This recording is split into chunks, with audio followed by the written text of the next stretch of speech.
We also know the defendant didn't call 911. Objection, improper argument, Your Honor. Sustained. The phone records show that at 10:34, the defendant dialed out to a number belonging to his mother.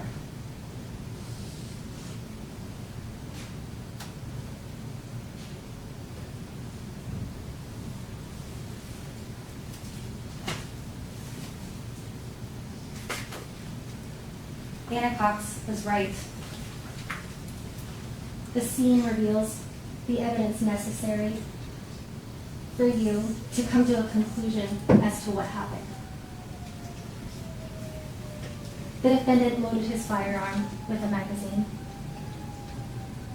He slid it back to load it. He then stood on the outside of that gray bunk bed, put his arm up and over the railing, and fired at his children as they lay sleeping in the top bunk of the bed. The evidence reveals that he shot his daughter Jayla 3 times, and she died. The evidence reveals that he shot his son JJ in the temple, causing severe injuries that he still suffers from.